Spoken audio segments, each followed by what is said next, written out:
Boa noite a todas e todos. Nós vamos começando devagarzinho, né? Hoje nós temos um tema gostoso, eu acho, né? Porque é alimento, dependendo do alimento, né?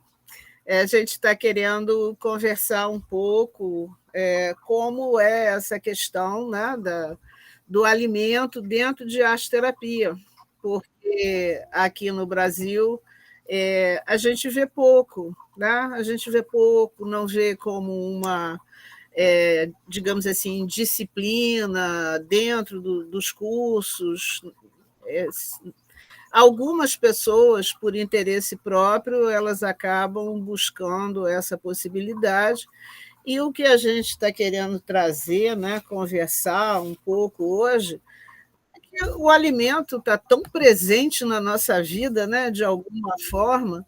Por que será que ele não está tão presente assim dentro das nossas sessões de arte-terapia, né? É uma primeira questão para a gente estar começando. E aí eu vou apresentar o debatedor. O debatedor, ele é dono de um lugar onde se come bem, que se chama Cozinha Ancestral. Além de se comer bem, tem todo um cuidado estético, né, com a organização do espaço e, naturalmente, com o tipo de coisa que se come lá, né? Então, o debatedor do dia de hoje é o arteterapeuta André Lobão, que ele gosta de colocar no currículo dele que ele é maranhense de São Luís, ele começa por aí, né? Então, vamos lá. Ele é da área de comunicação social, é um produtor cultural, ele dá consultoria de economia criativa, e ele é um brincante. Acho também que ele é ator, mas não colocou aqui, né? Mas eu acho que é ator. E naturalmente, ele é arteterapeuta, tá? E hoje ele, então, vai desempenhar a tarefa de, né, ficar com o fio condutor aqui da nossa conversa. Eu vou apresentar a Denise Costa, que está no Chile. Denise, vou fazer uma versão resumida do seu currículo, né? A Denise é cidadã do mundo, ela, né, literalmente é cidadã do mundo. Ela teve uma primeira formação em arte-terapia na Universidade de Londres, depois uma segunda formação em arte-terapia na Universidade do México, mas ela tem uma especialização em gerontologia na Universidade de Malta, e ela fez mestrado em saúde e arte-terapia no Chile mesmo, aonde ela está. E ela já andou pelo mundo trabalhando com refugiados, né? Em alguns países da Europa, sobretudo na República Tcheca, no Reino Unido e na Bélgica.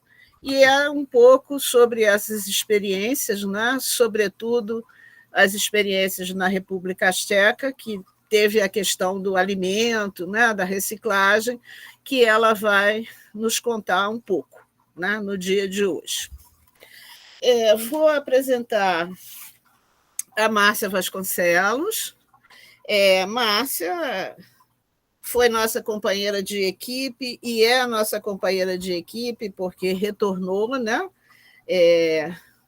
Ela trabalhou como professora de metodologia por 28 turmas, eu acho, né? Que não é pouca coisa realmente. A Márcia é doutora em psicologia social pela Universidade UCA, na Argentina. Ela é professora de escrita criativa agora, não mais de metodologia, para variar um pouco. É facilitadora de socolagem, consteladora sistêmica, faz grupos arte-terapêuticos para mulheres. Achei bonitinho isso aqui, né? Mulheres maduras. Mulheres maduras e idosas. As mocinhas de Bauru não vão gostar das participantes do seu grupo, não é verdade? Sabe, as mocinhas de Bauru que queriam, né, desmatricular lá a moça de 40? Então, a Márcia trabalha com esse público e Márcia é uma exímia, eu não vou dizer que é cozinheira, né, mas preparadora de alimentos. Ela vai contar umas histórias de como a gente consegue colocar alimento na aula de metodologia, que realmente isto é assim uma proeza, né, das boas. E aí eu vou apresentar a Bruna Estrela, assim, alguma coisa que eu sei do currículo dela, né? Vamos lá. Tem alguma coisa que eu acompanhei do currículo. Então, a Bruna é formada em gastronomia, ela é psicóloga, ela é arte-terapeuta, ela, como arte-terapeuta, se especializou em atender crianças e adolescentes, ela é professora de alimentação natural, né, no envelhecimento, no curso nosso de pós-graduação, Lato Sensu, em envelhecimento ativo.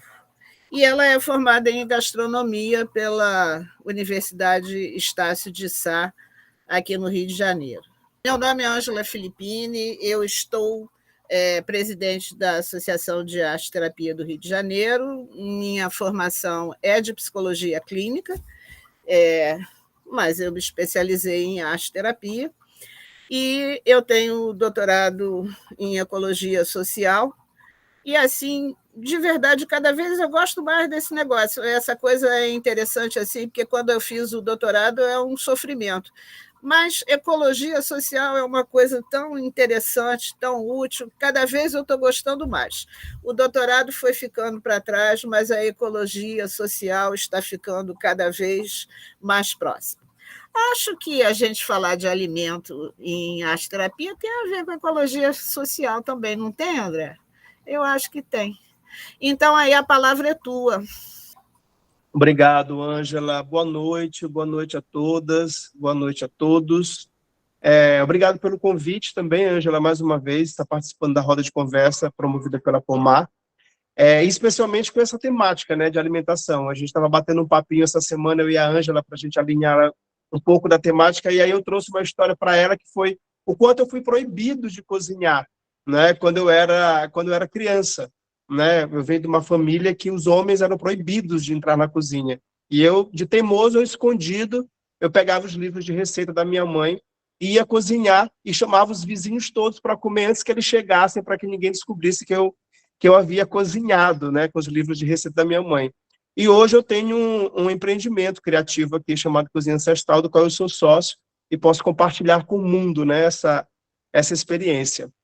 Bom, é uma temática bastante interessante, importante e, ao mesmo tempo, desafiadora, né? Como a Ângela já trouxe inicialmente, né? A presença do alimento no setting arte terapêutica, e aí essas três pessoas vão trazer um pouquinho das suas experiências para a gente poder compartilhar essa temática através da materialidade do simbolismo.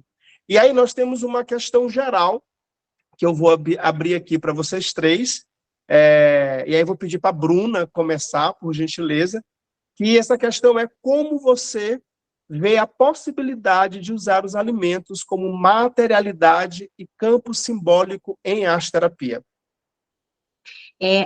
A minha pesquisa em arte-terapia, ela começou justamente dessa vertente de possibilidade do alimento como materialidade.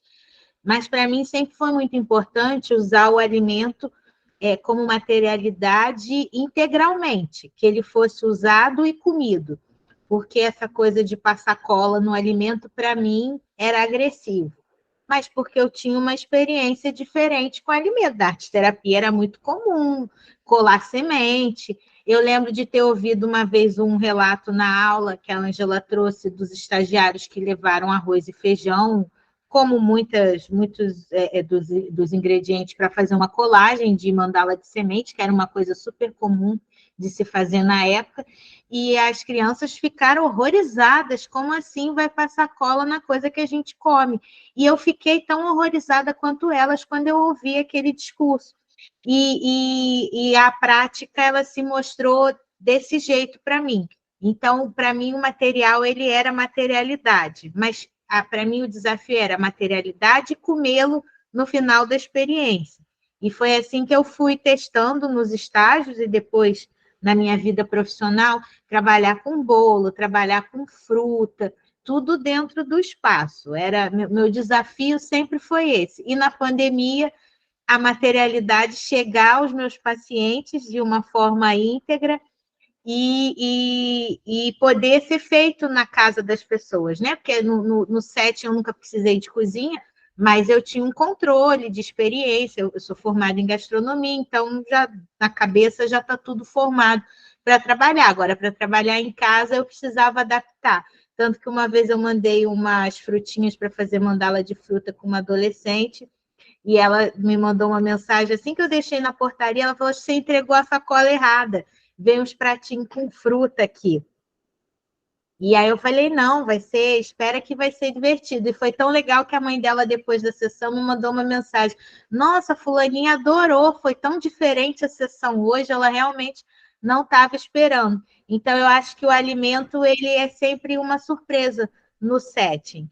É uma forma, assim, que as pessoas estão acostumadas a só usar o material, né, se expressar, apreciar, e ali você vai produzir, sentir, cheirar, segurar e depois você vai degustar.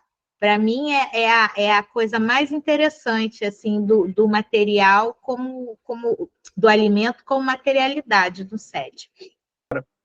Eu vou passar agora para Márcia. Márcia, eu vou repetir aqui a pergunta para você novamente. Como você vê a possibilidade de usar alimentos como materialidade e campo simbólico em arte-terapia? Eu acho que eu fui assim bastante ousada, porque eu usei alimento no meu estágio, na formação em arte-terapia, que eu não vou contar para vocês há quantos anos isso aconteceu, né? Fica um segredo nosso, tá, Ângela? Deixa eu só antes, rapidamente, agradecer também, Ângela, o convite para estar aqui mais uma vez nessa roda de conversa que se tornou habitual e tão importante para trazer alguns temas relevantes à arte-terapia como esse, né, que a gente está trazendo aqui agora.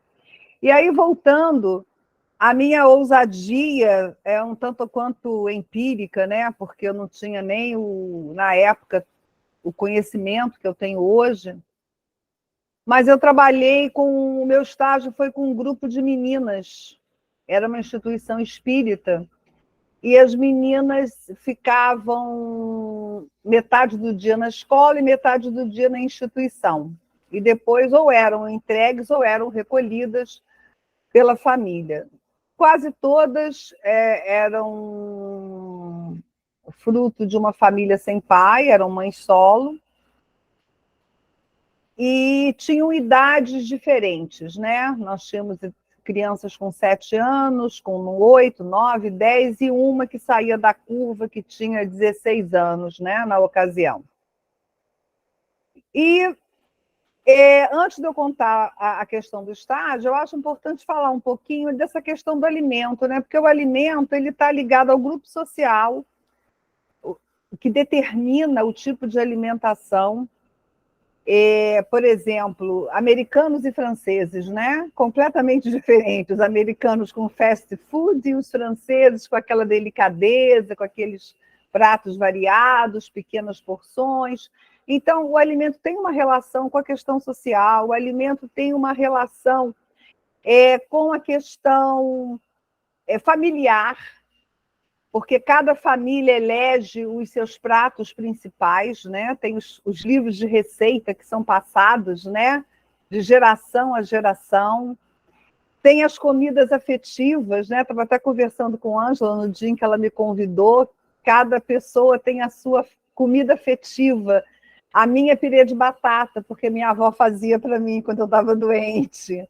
Então, até hoje, quando eu fico doente, eu quero comer purê de batata, né? Então, a comida está ligada à religião, né? A gente vê na missa, a gente vê nas igrejas evangélicas a Santa Ceia, as comidas dos orixás, né? Cada orixá tem o seu alimento. Então, tem assim uma força, uma energia muito grande. Então, ela está ligada ao afeto, ela está ligada a muitas coisas, né? E a criança, quando nasce, depois de respirar, a primeira coisa que ela faz é se alimentar, né? Quando ela tem a sorte de ter uma mãe que a alimente, e mesmo que não tenha, ela vai ser alimentada de alguma forma, né? E uma coisa que eu acho importante trazer é a questão da assinatura, porque cada alimento tem a sua assinatura. As plantas têm uma assinatura. O que é a assinatura da planta?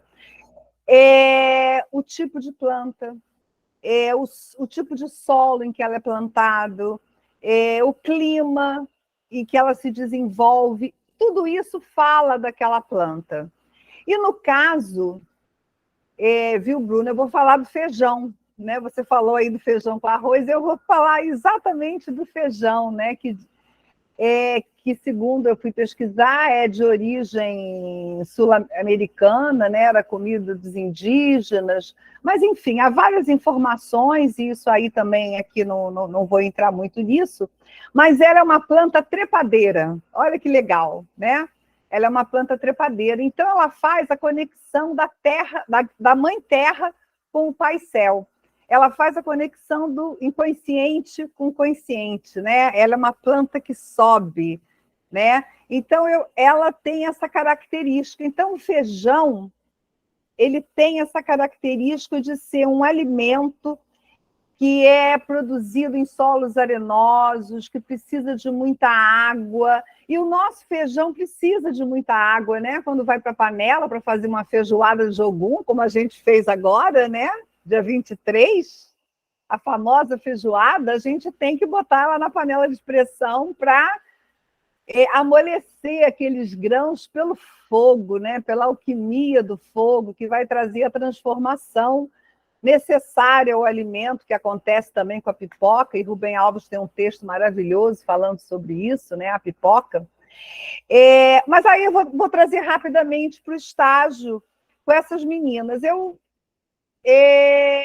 não me lembro, confesso a vocês que não me lembro, porque na época eu devo ter tido os meus motivos, eu escolhi trabalhar com o conto João e o Pé de Feijão, né? E o conto João e o Pé de Feijão, rapidamente, é um rapaz que mora com a mãe, que o único alimento que eles tinham era o leite de uma vaquinha. A vaquinha para de dar leite, a mãe pede para ele vender a vaquinha, ele vai e no caminho ele encontra um homem que troca a vaca por feijões mágicos. Ele volta para casa, a mãe fica profundamente irritada, tranca ele no quarto sem alimento, porque não havia, e joga os feijões pela janela. No dia seguinte, os feijões cresceram e chegaram aos céus. E ele resolve subir. Lá chegando, ele encontra uma fada que explica para ele que o pai dele havia sido muito rico, mas um gigante havia roubado toda a fortuna, e ele vai tratar de recuperar essa fortuna. Então, ele rouba as moedas de ouro, ele rouba uma galinha que colocava ovos de ouro, e ele rouba uma harpa que tocava músicas maravilhosas. Quando ele rouba a arca, o gigante vai atrás dele, ele rapidamente desce, corta ali o pé de feijão, e o gigante morre. Então, essa história ela tem muitos simbolismos aí, ela fala da separação do filho da mãe, aquela separação necessária, né? Então, ele precisou subir por aquele feijão, então, o poder desse feijão, né? de levar ele a esse contato, de fazer com que ele descobrisse essas riquezas todas, inclusive no folclore europeu, o feijão ele é visto como coisa de sorte. Eu até anotei aqui, deixa eu ler rapidamente a cola. É símbolo de fertilidade, capacidade de realização, prosperidade, sucesso. E o feijão é um grão, e todo grão é uma potência, né? É uma potência de vida que está dentro daquele feijão, daquele grão, daquela semente. Todas têm uma potência muito grande. Então, eu fiz com as meninas aquele velho conhecido feijãozinho no algodão. Elas foram acompanhando o crescimento do feijão. Nós fizemos uma peça de teatro que tinha lá o feijão no meio. E aí, no último dia, havia uma recomendação da supervisão, né, Ângela, de fazer um lanche, de fazer assim, alguma coisa gostosa, apetitosa para as crianças. E aí eu falei, por que não uma feijoada? Havia cozinha, né? E eu conversei lá com as meninas que não tinham assim muita boa vontade na ocasião, mas foram assim conquistadas pela feijoada, até porque elas iam comer também, né? E eu fui lá cedo para lá e junto com as meninas, né, nós selecionamos o feijão, limpamos o feijão, colocamos o feijão no fogo, eu levei as carnes, os temperos, farofa, couve. E a nossa comemoração de fechamento foi uma saborosa feijoada. E hoje eu entendo que intuitivamente aquelas meninas precisavam desse feijão, porque o feijão, à época, era o alimento afetivo, porque pobre naquela época comia feijão com arroz. Hoje em dia, acho que não mais. Mas na época, a pessoa pobre conseguia comer feijão com arroz. Então, o feijão com arroz era a comida afetiva delas. O feijão era a comida que fazia a conexão do inconsciente com o consciente, que permitia que elas se lançassem no mundo, que elas fossem guerreiras como São Jorge, que matou o dragão, para que elas pudessem matar os dragões externos e os dragões internos delas também. Então, foi isso, essa experiência que eu tenho para contar. Muito obrigada. Obrigado, Márcia. Desculpa pela plaquinha. Não, você está certo. De cronometrar o tempo. Obrigado, viu? Ressaltando um pouquinho da sua fala, e você trouxe uma questão do alimento nas religiões de matriz africana, o feijão também ele traz o simbolismo dessa multiplicidade, né? Por isso também ele é ofertado para os orixás, para que ele possa, né, transformar o desejo e a intenção de forma múltipla, né? Que ele possa multiplicar essa intenção, esse desejo para o qual ele é sacrificado, né? E ele é levado ao fogo exatamente para que haja o sacrifício, aquele olhinho dele lá possa morrer e uma outra vida possa se manter em pé a partir desse sacrifício. Também tem esse simbolismo que é super interessante. Denise, boa noite novamente. Eu vou repetir aqui para você a pergunta. Como você vê a possibilidade de usar alimentos com materialidade e campo simbólico em arte-terapia? Agora sim a pergunta certa. Boa noite a todas e todos. É um prazer estar aqui hoje, participando dessa roda. Gostaria muito de agradecer a Ângela e ao Omar por esse convite. E, para mim, participar dessas rodas, ultimamente, está sendo a minha reconexão com o Brasil. Já estou fora há mais de 25 anos. Mas, antes de começar a falar das possibilidades dos alimentos e arte-terapia, gostaria de fazer uma reflexão de como que o alimento é importante na nossa vida, né?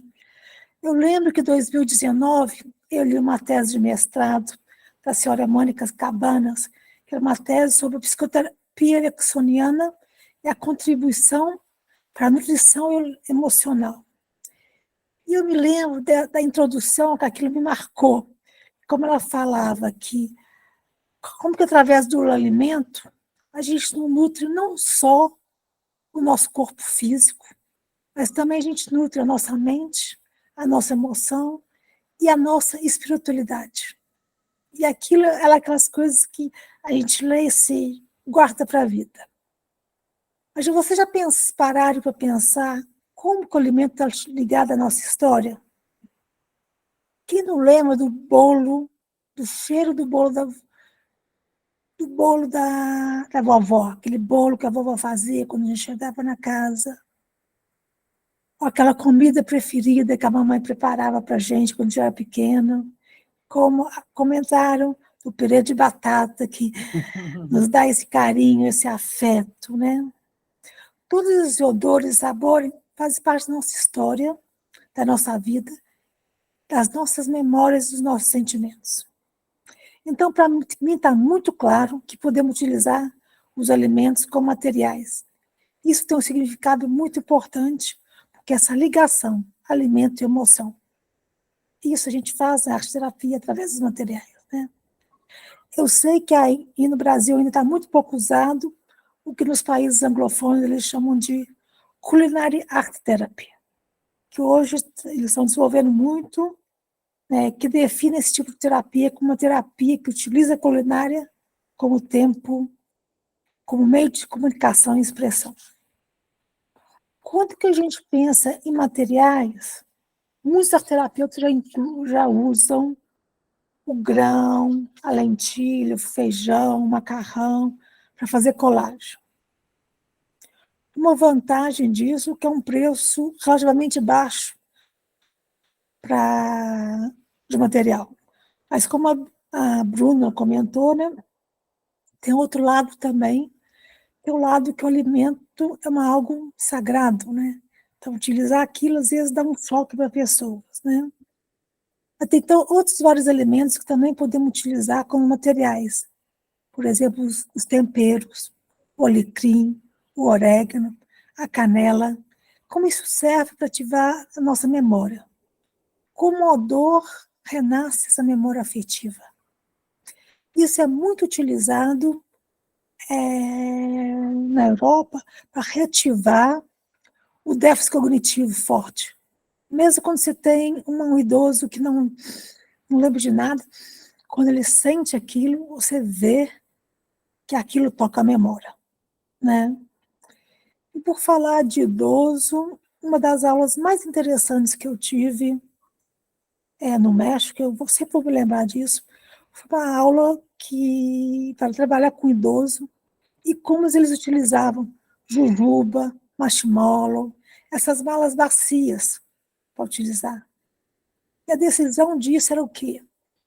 Que mesmo um adulto, um idoso, com déficit cognitivo, podia usar aquilo e se ele comesse não tinha problema. Então era um material adequado, né? E eu lembro, assim, como aquilo me marcou. Eu falei, isso é uma boa ideia mesmo, né? Para muitos terapeutas, acredito que é positivo usar o alimento em arte-terapia e cozinhar junto, transformar a matéria e deixar que a pessoa se expresse. E isso está sendo desenvolvido cada vez mais, como a Bruna nos explicou, né? Não só o fazer, mas o prazer de degustar o que foi feito, né? Agora, eu acho muito importante e muito usado também como o alimento está sendo usado para recriar a cultura, para recriar os laços das tradições, né?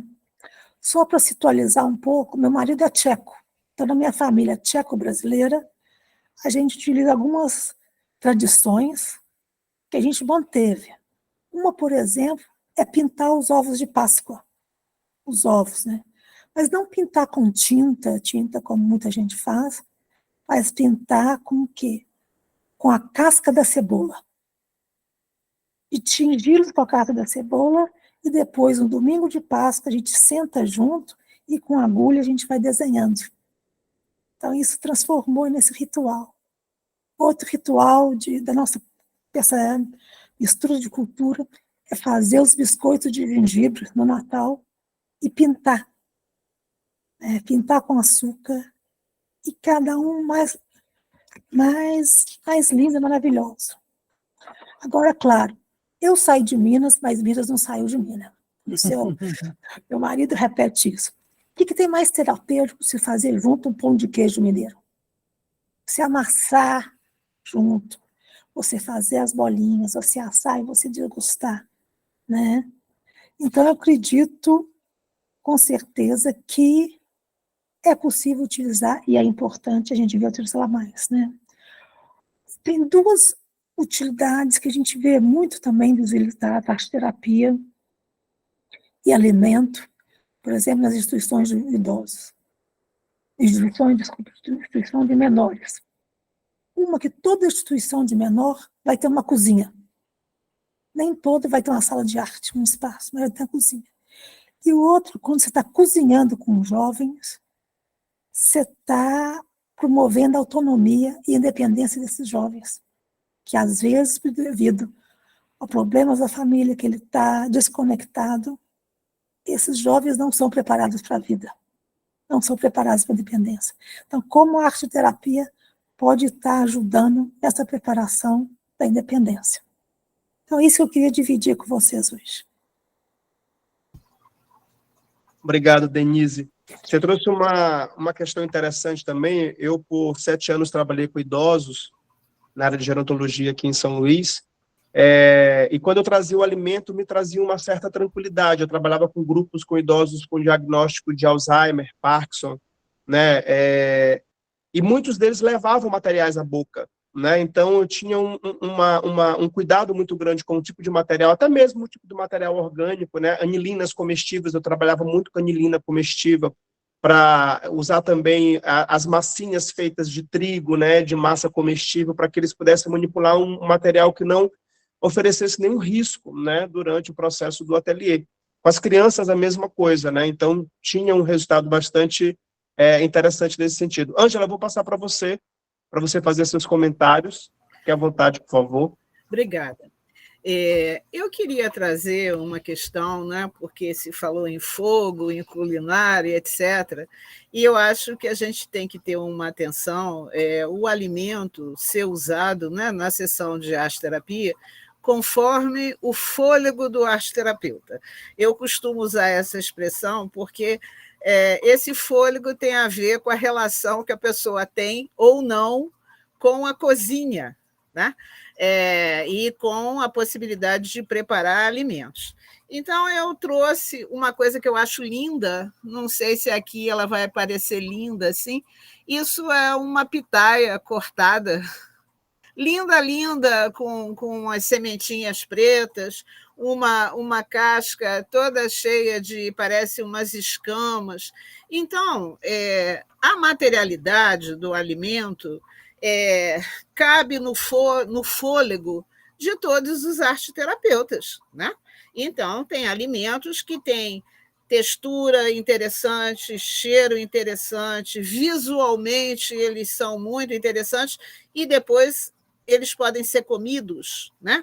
Não passa pela preparação, por acender fogo, nada disso.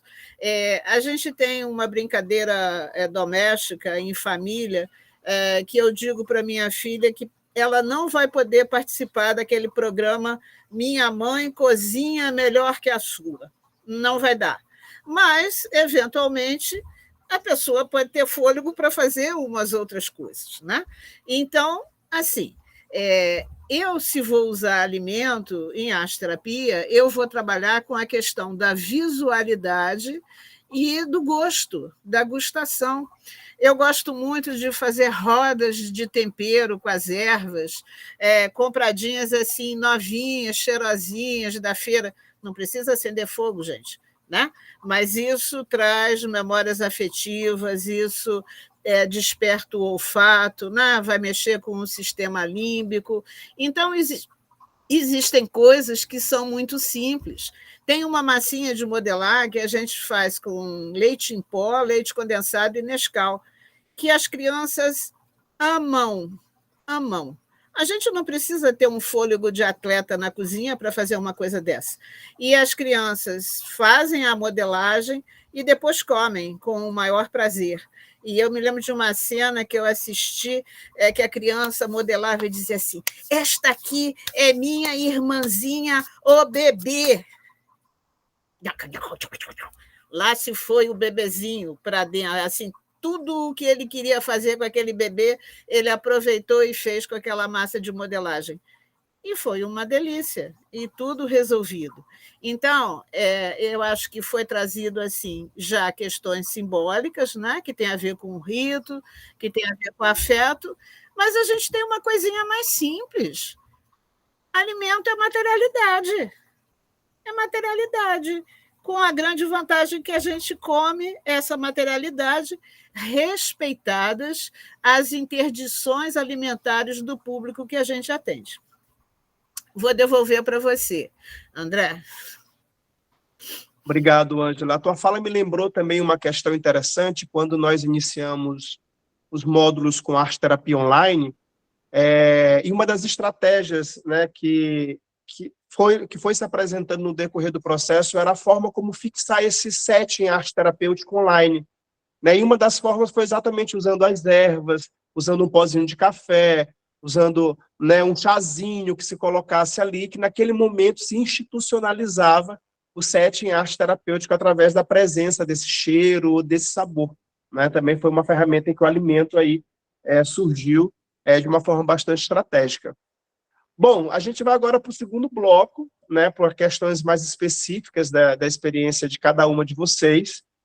Bruna, como foi que você começou a sua pesquisa com alimentos nesse contexto da arte-terapia? A minha pesquisa ela começou na pós, eu estava aqui lembrando a Márcia, ela sempre me inspirou muito porque ela tem uma capacidade assim de simbolizar os alimentos de uma forma tão preciosa. Eu fiz a metodologia com ela, de toda a monografia, e eu demorei para ajustar a minha pesquisa porque eu via que era sempre muito mais simples. Eu queria fazer uma coisa muito elaborada, muito inspirada nas formas que ela trabalhava há muitos anos, de fazer as oficinas com as comidas, com os alimentos, mas eu queria falar de uma coisa simples. E ao longo, a minha pesquisa ela continua, né? Porque eu tenho um projeto de escrever um livro que já está quase uma década, mas ele vai sair, se Deus quiser, essa década ainda. E eu penso que o mais básico para a gente trabalhar com alimento é o necessário, pensar o básico. Então, por exemplo, quando eu supervisiono os alunos para estágio em arte-terapia, eles ficam com muito medo, mas como a gente vai mandar alimento? Então, a gente começa com o básico, fazendo uma experiência sensorial, comendo a experiência sensorial. Eu gosto, mas a gente pode fazer só com os cheiros. Mas eu tinha alunas que trabalhavam com criança no início da pandemia, e era a hora da surpresa para começar a sessão. Então, mandava dentro de um saquinho opaco um pedacinho de doce, alguma coisa. A gente sempre pergunta, né, para os grupos ou os pacientes ou clientes que se tem alguma restrição, porque aí a gente adapta o básico. Eu acho que o importante é a gente pensar que é simples. O alimento é uma das materialidades mais simples que a gente tem. Geralmente as pessoas têm em casa, né? Porque a gente parte da premissa que em algum momento do dia a pessoa se alimenta, então ela não tem muito receio. Eu tenho um trabalho que não fui eu que inventei, já faziam muito antes de eu estar na arte-terapia, que é a mandala de frutas, era um trabalho que eu sabia que existia, que é super simples de fazer, eu fiz minha técnica para mostrar para os alunos, mas é o tipo de atividade que qualquer grupo que faz, ou você faz individualmente, as pessoas se sentem muito poderosas. Primeiro que o trabalho fica muito lindo, então o alimento ele tem essa coisa de empoderar, né? Você, olha, eu que fiz o que eu vou comer, e ele ainda está lindo, porque como a Ângela mostrou a pitaia, você corta uma pitaia, ela é linda. Você corta um kiwi, é lindo. Um morango é lindo. A laranja é linda. O limão é lindo. Não tem como você achar uma fruta feia. Só se ela tiver podre por dentro, mas aí você descarta e pega outra. Né? Você corta uma carambola, você tem estrelinhas. Aí, olha, quantos materiais você tem, que se você tiver um pé disponível perto, né? Hoje em dia a gente não tem tanto pé de fruta assim disponível, mas você vai no hortifruti, você tem uma possibilidade de variedade de cores, de cheiro, de materialidade, as casas de especiarias, né? Isso me faz pensar como é simples a gente variar. E no trabalho online, ele cria um vínculo, né? Principalmente a gente trabalhando com grupos online, cada um está num lugar. Aí todo mundo sentindo o mesmo cheiro, comendo a mesma coisa, você faz um transporte ali de viagem, todo mundo está no mesmo lugar, a gente está bebendo o mesmo chá, a gente está cheirando a mesma ervinha, o mesmo óleo essencial, então a gente faz esse transporte, essa união. Eu acho que o alimento ele ajuda muito no processo arte-terapêutico. E ouvindo agora acho que foi a Denise que falou, eu me lembrei dessa questão da autonomia, né? Cozinhar realmente ela traz autonomia. Eu tive o privilégio de fazer 2 estágios, um em cada ponta das cronologias, né? Eu fiz estágio com crianças e fiz estágios com idosos. Com as crianças, eu pude fazer muitas atividades usando filmes, e uma coisa da autonomia que eu explorava com o alimento era o trabalho em grupo, porque na cozinha profissional precisa que as pessoas trabalhem em grupo, senão as coisas não funcionam, não dá para alimentar um restaurante inteiro. Então, quando eu trabalhava com as crianças que se odiavam, assim, entre elas, a gente, quando trabalhava como se fosse uma cozinha profissional, a gente estimulava aquelas crianças a se respeitarem, a entender que cada um tinha um pedacinho ali, todo mundo era igual, no sentido para aquilo acontecer, tinha alguém que liderava, mas todo mundo tinha uma parte ali, fazia parte de um todo. Isso eu achava muito importante. E quando eu trabalhei com as idosas na ILPI, elas não tinham uma questão cognitiva grave, só 1 ou 2 no grupo, mas a comida começou a dar autonomia, porque elas não conheciam. As ILPIs, elas têm uma prática de uma refeição muito sem identidade. Então, é o suco de pozinho, é o mingau de aveia, que é horroroso, não tem como a pessoa achar aquilo gostoso, né? Então, tinha as pessoas que podiam comer sólidos, elas comiam biscoito no lanche. Quem não tinha sólido era um mingau de aveia numa caneca assim, que, nossa, era horrível. E aí eu comecei a levar para o trabalho de arte-terapia, que era feito à tarde, depois do almoço, suco. Eu abri o trabalho com suco. Então, eu acordava elas, porque elas tinham que adivinhar o que era, elas já vinham meio sonadas por causa do horário, que era logo depois do almoço. Eu trabalhava, eu dava o suco de frutas e elas tinham que adivinhar. Aí a gente trabalhava com memória, com a lembrança da fruta, e elas começaram a pedir comidas. Então, a gente teve uma festa de Natal, elas me deram uma lista assim, com mais de 20 itens para mim e para minha colega, e a gente foi para o mercado na véspera da semana de Natal, aquela confusão, que elas queriam tender, elas queriam rabanada, e aquilo mostrou a autonomia delas. Foi para a festa, a gente não fez lá na sessão, mas elas mostraram o que elas queriam, elas tinham uma identidade para mostrar.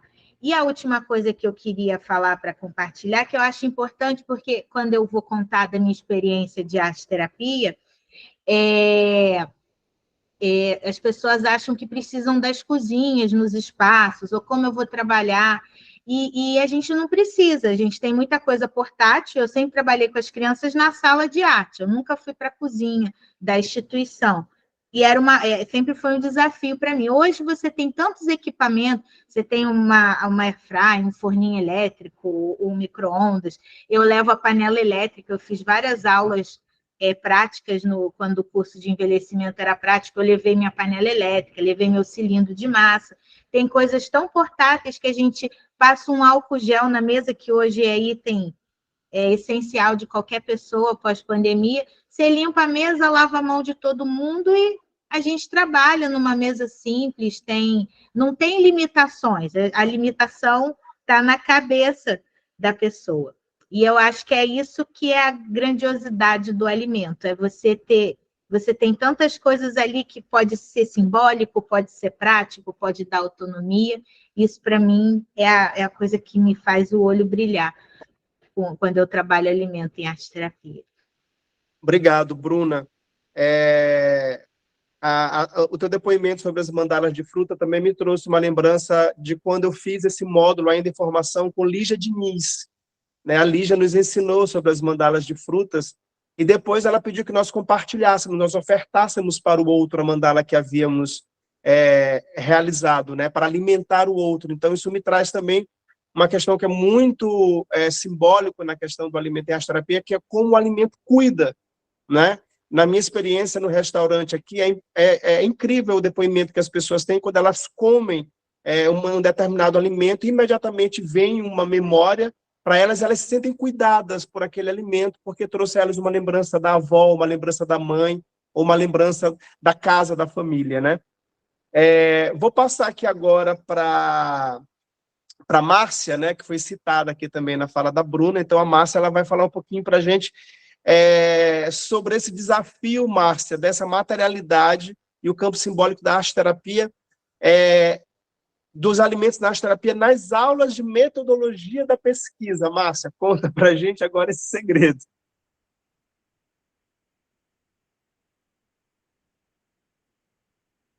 O seu áudio está fechado, Márcia. Sozinho. Alguém fechou. Enfim, fiquei emocionada aí com a fala da Bruna, porque às vezes a gente não se dá conta, né, das marcas que a gente vai deixando pela vida fora com os nossos alunos, né? E é muito bom saber disso. André, na verdade, começou assim: metodologia da pesquisa é aquela disciplina que o aluno chega normalmente apavorado, nervoso, preocupado, desesperado.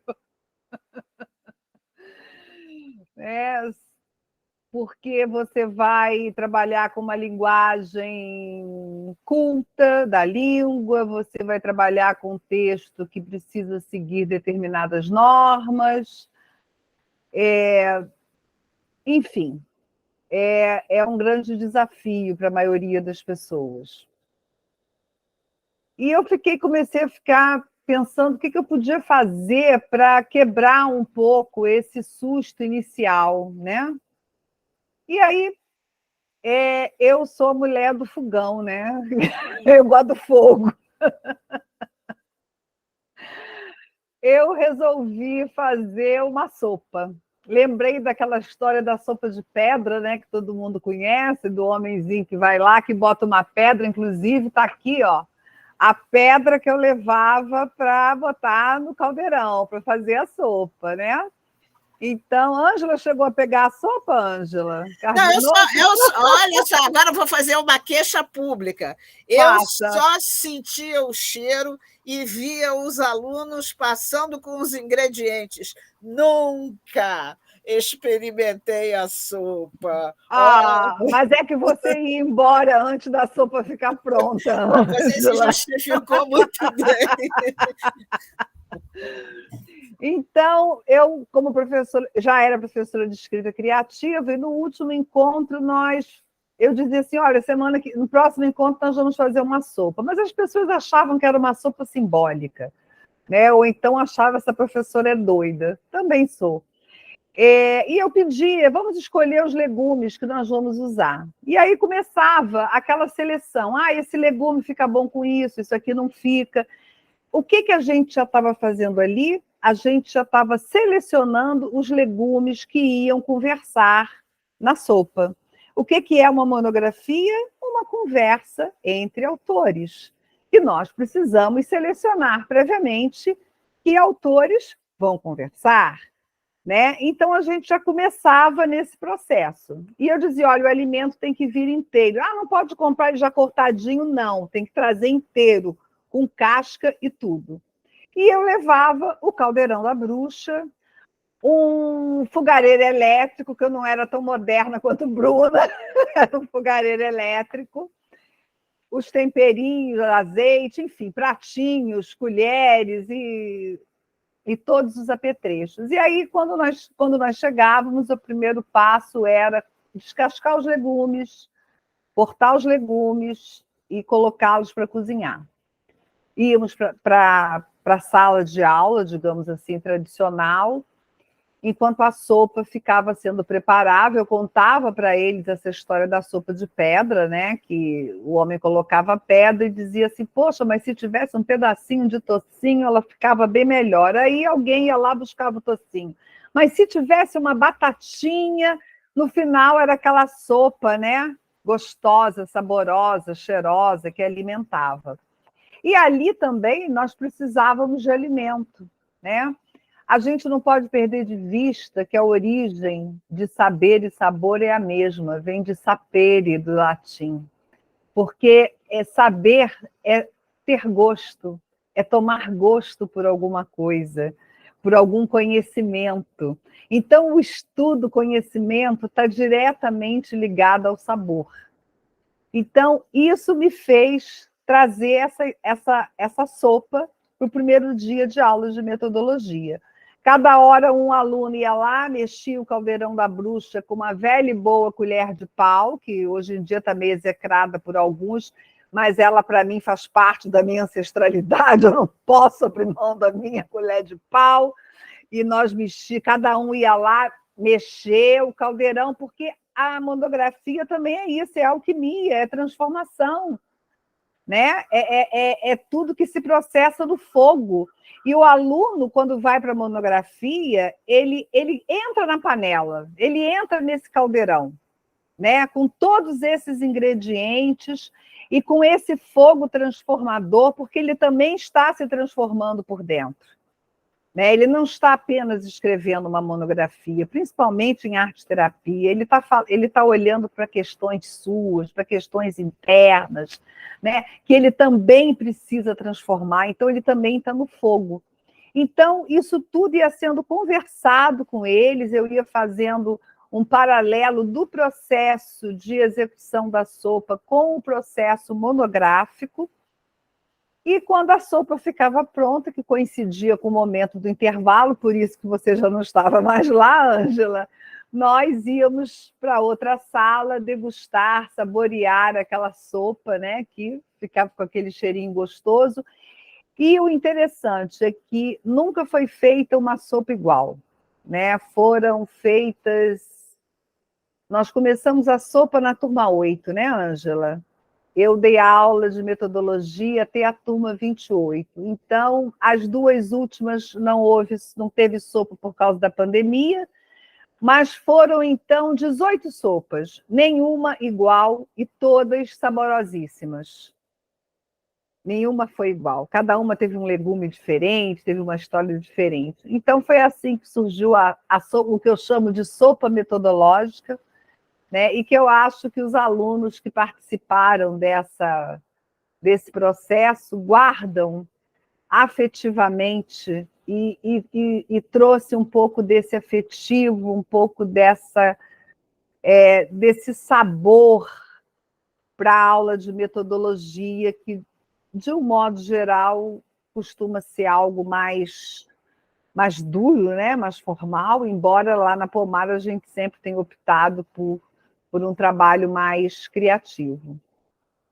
Maravilha, Márcia. Estava aqui te ouvindo, o quanto torna essa experiência do trabalho de conclusão de curso mais gostoso, né? Mais degustativo, né? E não é uma sopa de letrinhas, é uma sopa de pedra, né? Com toda uma história por trás, todo um simbolismo por trás. E, novamente, me remeteu aqui à memória do cuidar, né? De uma certa forma, você coloca essa alquimia aos cuidados e, ao mesmo tempo, cuida de todo esse processo através dessa fusão de ingredientes. Obrigado, Márcia, pela tua experiência. Denise, eu estou louco para te ouvir agora aqui a partir dessa pergunta. Em outubro, eu estive em Santiago, no Chile, e eu fui a trabalho, mas eu tinha uma missão minha, pessoal, comer a comida Mapuche, né, de origem Mapuche. Né? Então, eu queria saber um pouquinho aqui de você, com todas essas suas andanças, esses deslocamentos por todos esses territórios, como é que tem sido a tua experiência com o alimento em arte-terapia através de todo o teu deslocamento pelos mais diversos territórios que você tem trilhado? Conta para a gente, por favor. A comida Mapuche é deliciosa, é bem diferente, né? E é interessante, mas eu queria compartilhar uma outra experiência, André, se você me permite, porque para mim é muito simbólico, foi a minha primeira experiência, meu primeiro trabalho, isso estou falando de 97, né, do século passado, e quando eu regressei de Londres, e nessa época era jovem, precisava urgente de um trabalho, e caiu um trabalho lindo, que foi coordenar uma oficina de arte-terapia nos campos de refugiados da República Tcheca. Só para localizar, toda pessoa que solicitava asilo na República Tcheca, até hoje, depois ela fazia o pedido, ela é enviada a um campo, que hoje eles chamam como mais bonito, eles chamam de centro residencial, mas a gente na época chamava campo, porque era como campo, porque eram as antigas instalações do exército russo, que ficavam no meio da floresta.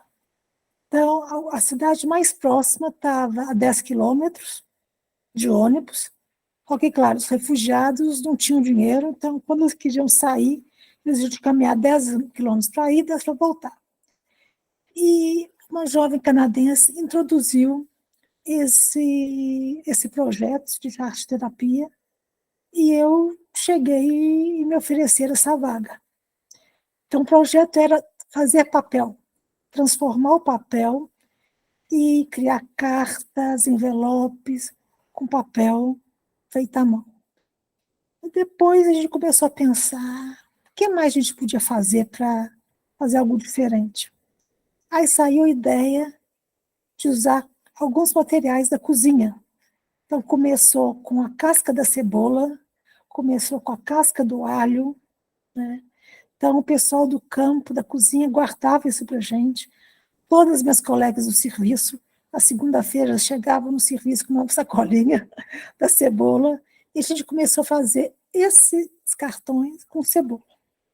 Aí depois, paramos para pensar, o que mais?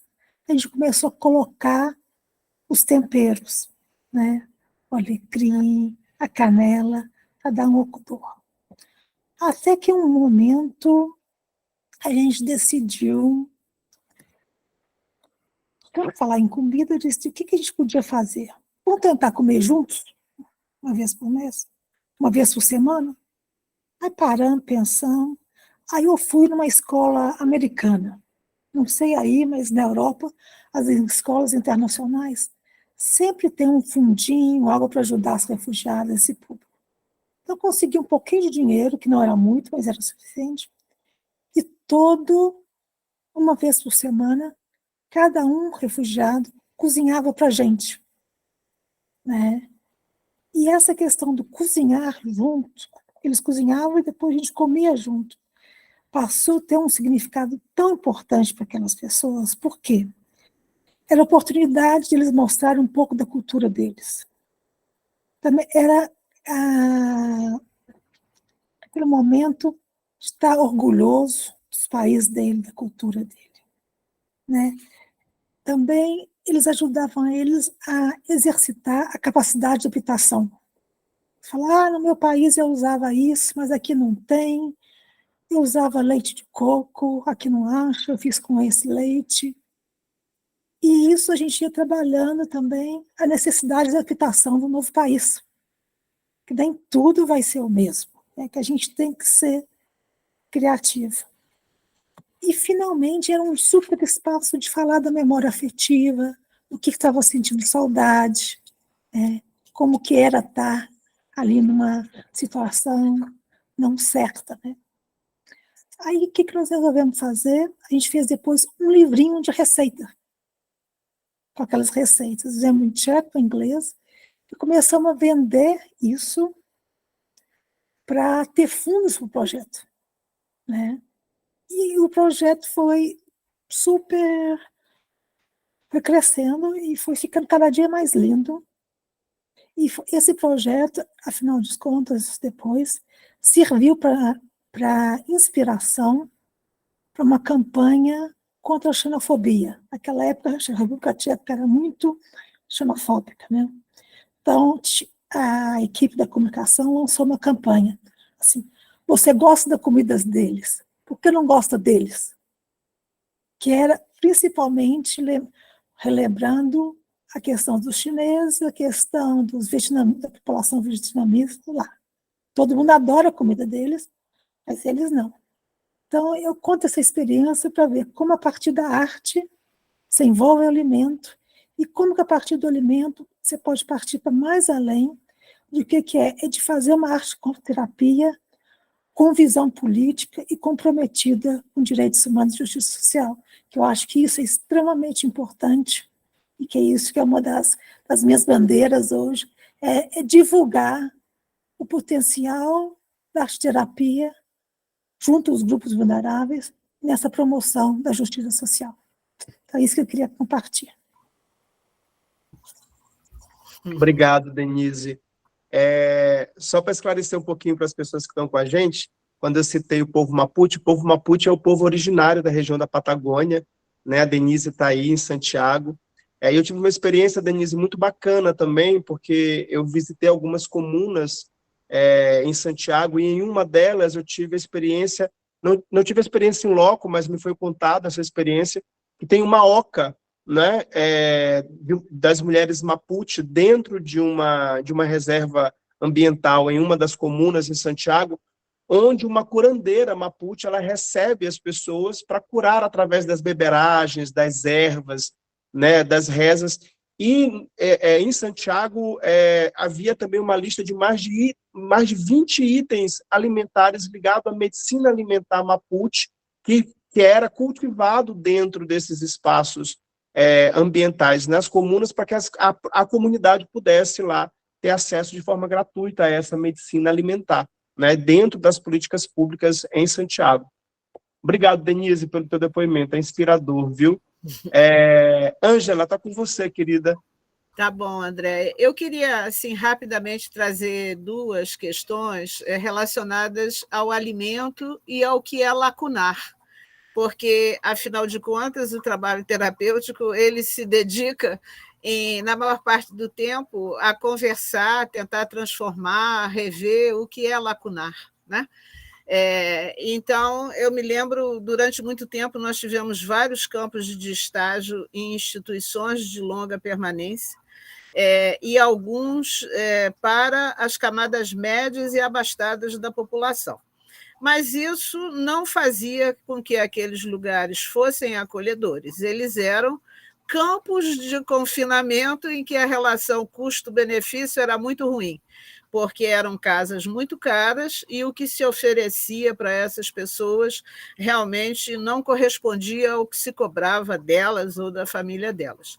E eu me lembro que em uma delas havia uma mulher que já estava com um pouco de declínio cognitivo, que ela ficava sentada numa cadeira assim próxima do portão, porque se ela tivesse uma chance, ela gostaria muito de transpor aquele portão e sair dali.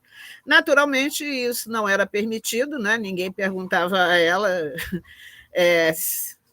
se ela ia ficar melhor saindo de lá, ela simplesmente ficava com a cadeirinha lá. E aí ela conversava com as estagiárias e dizia assim: mas esse hotelzinho aqui é muito ruim, porque eles não perguntam qual é o suco que a gente quer tomar. Então, você veja só, é sempre este suco. E era verdade, era sempre aquele suco de caju ruim, que ou era do vidro ou é da caixa, mas é ruim, é um suco barato que não correspondia ao que se cobrava daquelas pessoas. E aí o trabalho de arte-terapia, entre outras possibilidades expressivas, trazia uma recuperação do prazer da oralidade.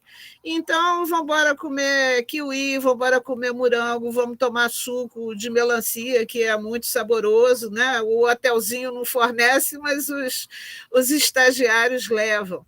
Então, muitas vezes, esse cuidado, esse carinho de trazer uma coisa gostosa na sessão faz uma reparação, uma amenização de alguma coisa que está completamente lacunar ali.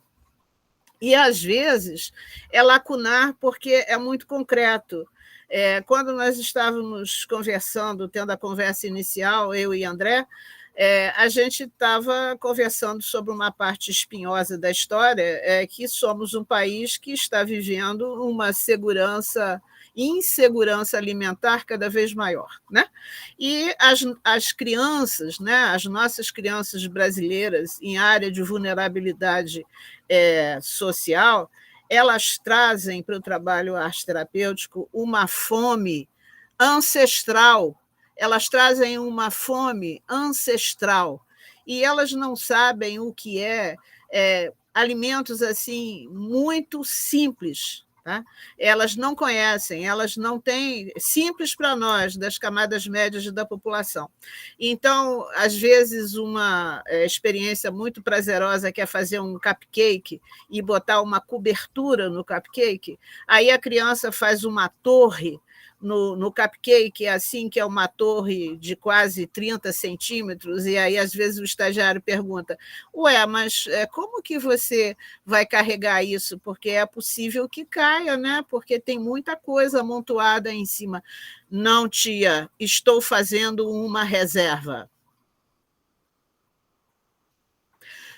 Isto também pertence ao contexto do trabalho dos arteterapeutas, não? É bom a gente ficar atento aonde a gente trabalha, que país é esse e como é que é essa coisa de comida fora das nossas cozinhas e fora do nosso delivery, né? Estou devolvendo para você, André. Obrigado, Ângela. Estamos aqui já às 20h08. Temos tempo para fazer as considerações finais? Ótimo. Então, Bruna, você é a primeira da fila. Devolvo para você agora fazer as suas considerações finais. Fique à vontade, por favor. Obrigada, André.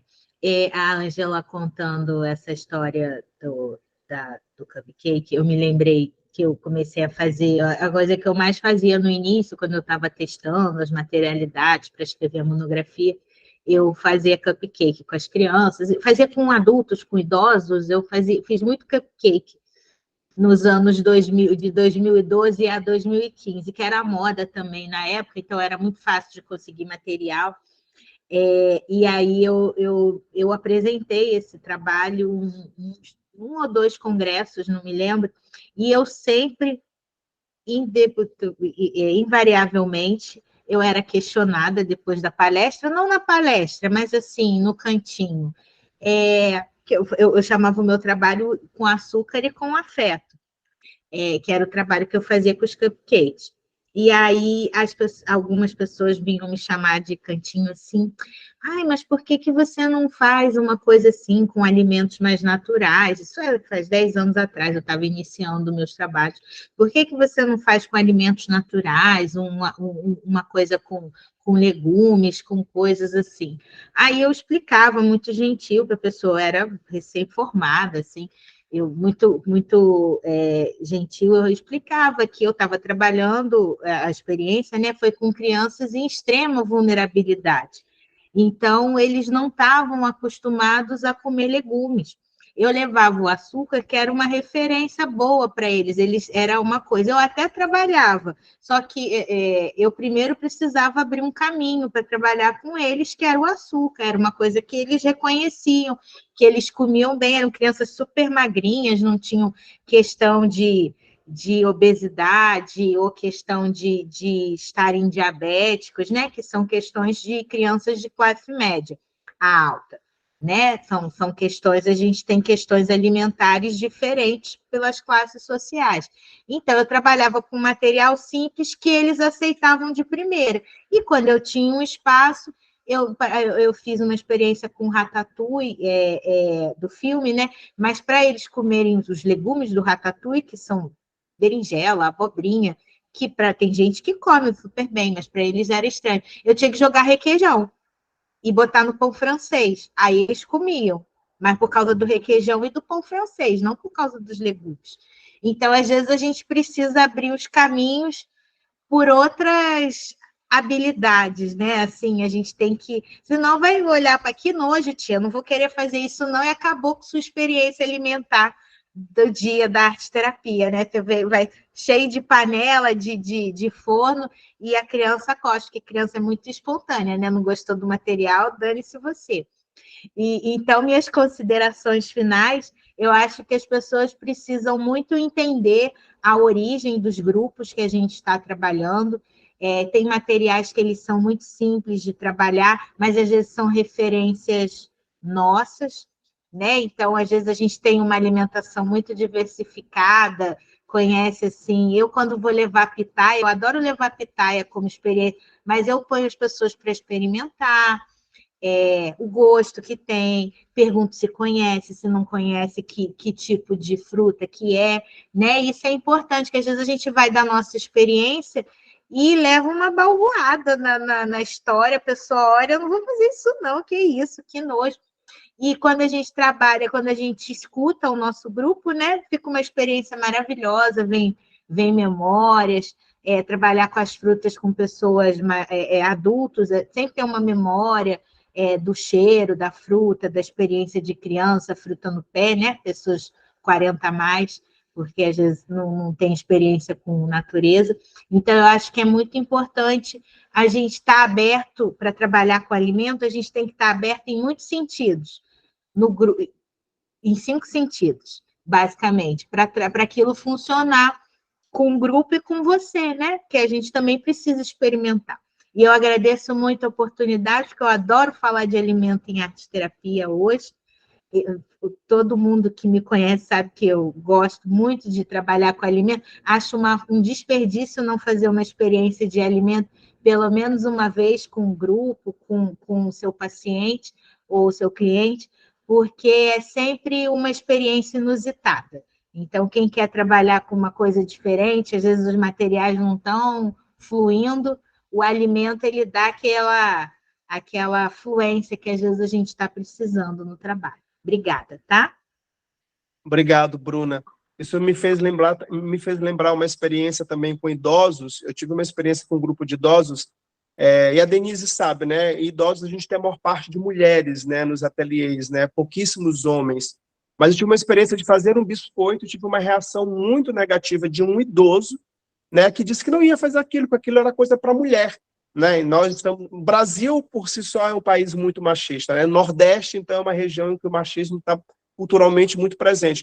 Então, eu tive que contornar aquela experiência indo por uma questão mais sensorial, mais motora, né, de amassar, fazer a massinha e trazer toda aquela questão do estímulo até se chegar ao propósito final, que era o biscoito. E a Ângela trouxe uma questão lacunar também, que foi uma das questões espinhosas que nós conversamos, que é o que nós estamos fazendo com o nosso alimento, de que forma nós não estamos nos alimentando, né? E a pandemia foi uma grande experiência, né? Nos colocou trancado dentro de casa e nos obrigou a cozinhar. Então, teve muita gente que teve que retomar, né, essa alquimia do cozinhar, e aí, de repente, entrou em contato com questões que estavam aí, de uma certa forma, né, guardadas ou isoladas, né? E a pandemia trouxe essa experiência do cuidado e do cozinhar. Márcia, suas considerações finais, querida, por favor. Seu microfone, Márcia. Eu quero saber o endereço, né, do restaurante São Luís. Quando eu for lá, eu faço questão de conhecer, né, essa comida ancestral maravilhosa que deve acontecer por lá. Ângela, você tocaram num ponto muito importante, que é o retorno à cozinha, né? A importância do fogo na casa, de manter o fogo aceso, porque é esse fogo que reúne as pessoas, né, em volta da mesa, em volta do fogão, que vai trazendo todo esse processo, né, afetivo de volta a casa, que o delivery não traz. Come cada um no seu canto, uma comida diferente, vendo televisão, jogando videogame. Então, a importância da gente olhar para isso. E por causa disso, eu vou fechar com uma frase do Rubem Alves, de um texto chamado Escritores e Cozinheiros, que eu gosto muito também, em que ele diz: comer é fazer amor. O cozinheiro e o amante são movidos pelo mesmo desejo, o prazer do outro. Então, que a gente possa exercer esse prazer de cozinhar para o outro e de alimentar a nós mesmos, tá? Muito obrigada por estar aqui, por esse grupo maravilhoso. Denise, prazer te conhecer, experiência maravilhosa na República Tcheca. Bruna, eternamente, Ângela também, obrigada. E vou ao seu restaurante, hein, André, assim que eu for a São Luís. Obrigado, Márcia. Vai ser um prazer te receber aqui para comer na cuia, viu? A nossa comida é servida na cuia, que é para trazer essa experiência também. Denise, vou passar aqui para você fazer as suas considerações finais, por favor. Bem, antes de fechar, queria muito agradecer a oportunidade de estar aqui com vocês, mas quando eu fecho alguma apresentação, eu sempre gosto de lançar uma pergunta para reflexão. Que vocês pensem e que saiam daqui essa noite hoje repensando, será que é possível ou não? Então, eu deixo uma questão para reflexão. O que vocês acham? Que a cozinha terapêutica pode se tornar uma corrente da arte-terapia, ou uma disciplina independente dentro das artes expressivas, como, por exemplo, dança-terapia, dramaterapia, o pessoal que trabalha com bonecos terapêuticos está fazendo uma pressão muito forte para que se vire uma disciplina independente da arte terápica. O que vocês acham disso? Seria importante desenvolver isso como uma área independente ou não? Então, vocês ficarem pensando durante o feriado, sim, não, por quê? Né? Então, um grande abraço, e quem aparecer aqui pelo Chile, será um prazer encontrá-los, tá? Obrigado, Denise. Ângela, vou passar para você, já Tá. que por conta do nosso tempo. Uhum. Então, eu queria, para fechar, né, trazer uma experiência de uma arte-terapeuta que não está presente, que se chama Blanda Mello, que é de Belo Horizonte, que durante muitos anos ela fez uma atividade arte-terapêutica que se chamava a Cerimônia do Pão. E ela recebia grupos e grupos e grupos e grupos das cidades vizinhas para fazer durante um dia inteiro preparar a massa de um pão com fermento natural, deixar o pão crescer, depois assar e depois as pessoas compartilharem. E ela fazia isso, convidava as pessoas para fazerem isso na intenção de alguma coisa que elas quisessem fazer acontecer. E tinha fila para participar da cerimônia do pão. E o lugar onde isso acontecia, a pessoa que era dona do sítio criou um livro que se chamava O Oráculo do Pão, por conta de tantos desdobramentos que aconteceram dessa atividade terapêutica. Eu acho que vale lembrar que a palavra companheiro vem de compane, que são aqueles que comem o pão juntos. E aí, vou seguir o gancho da Denise, né? Vou fechar com uma pergunta que tem, de certa maneira, a ver com o que ela está propondo como reflexão, mas a minha pergunta é de outra ordem, né? Por que será que há tão pouco espaço para trabalhar o alimento em arte-terapia? Por que não se faz quase isso? Por que ressoa assim tão inusual trazer esse assunto para o trabalho arte-terapêutico? O que passa? Será que tem a ver com os nossos funcionamentos das camadas médias? Será que tem a ver com a maneira como se está lidando com a alimentação nos últimos tempos, né? Enfim, porque alimentos naturais não são essa prática assim tão constante, né? É muito mais o ultraprocessado, o delivery, etc. Então, fica a questão. Companes, aqueles que comem o pão junto. As terapeutas e seus clientes são companheiros, né? Na jornada terapêutica. André, é contigo para a gente se despedir finalmente. Eu agradeço a todas as convidadas, a você, André, e as pessoas que formaram esse círculo e mantiveram a energia dessa egrégora para que o trabalho pudesse acontecer. Agora é contigo para a gente se despedir. Obrigado, Ângela. Obrigado, Bruna. Obrigado, Márcia, Denise, pela troca de experiência com vocês. Já deu fome, né, Márcia? Eu queria te dizer que antes da roda eu deixei uma sopa preparadinha ali no fogão, não é de pedra, mas tem muitos legumes, viu? Já está na hora aqui para poder comer. Gente, muito obrigado a todos vocês. Foi um belo encontro aqui, os depoimentos das pessoas estão encantadas com a temática. Denise, eu acho que a gente tem, Denise e Ângela, eu acho que a gente tem um caminho longo para trilhar aí, né, de algo que a gente não desconhece, que não vai ser tão surpreendente assim, porque a gente já tem isso na nossa memória afetiva. Tá? Um grande beijo para vocês. Novamente, muito obrigado, Ângela, pelo convite. Boa Obrigada noite. a todos. Boa noite.